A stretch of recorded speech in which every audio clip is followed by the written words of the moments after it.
Alright, let's start with the very first siteswap that I ran back in the days, which is around 1.5 years ago, I think. And this one is 9 for 5, an excited state siteswap. As you can see in the video, I'm struggling quite a bit with the siteswap, or at least I was struggling quite a bit. It has become noticeably easier over the time, and nowadays it's really simple to run. It's a lot of fun, and I think it's one of those siteswaps that just has a very beautiful aesthetic to it. Because it's such a tall siteswap, you got these nines jammed up to the ceiling. It looks really fantastic. Now, I would personally give the siteswap a medium difficulty. Medium meaning, of course, in the context of a 6-ball siteswap, because obviously 9 for 5 is a really difficult siteswap to learn. So it's definitely not a medium trick in general, but in terms of 6-ball siteswaps, it's just moderately difficult. Now, why is that? The reason that it's not too difficult is because it's not that complex when you look at it.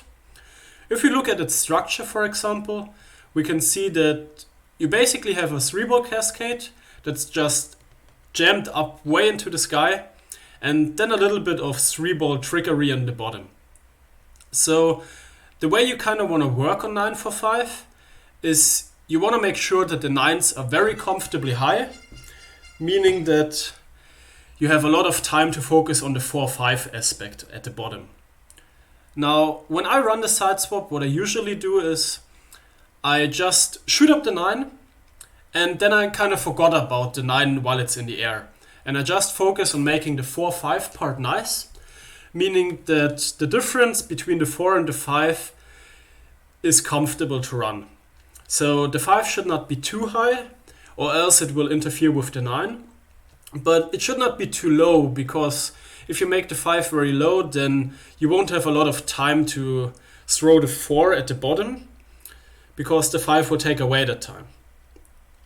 Also, if you want to learn the siteswap, then I would highly recommend you learn 9-1-5 with 5 balls first, because it shares quite a bit of structure with 9 for 5, and the feel is virtually identical, aside from the pass, of course, which is very different. Now, in terms of ranking, I would definitely rank this as an A-tier siteswap, meaning that it's highly recommendable. It's a great siteswap to learn. It looks very pleasing and it feels great to run. And I also think it's a great exercise to practice some other tricks. For example, if you want to learn 9-6-6 with 7 balls in the future, then 9 for 5 has a lot of the same feeling to it, but it's a whole lot easier than 9-6-6. So this might be a good preparation to learn 9-6-6 for you. And yeah, I would definitely recommend you try to learn the siteswap if you want to get into 6-ball siteswap.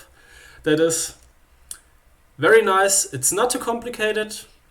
It's not too easy either. It's a good challenge for a good 6-ball juggler.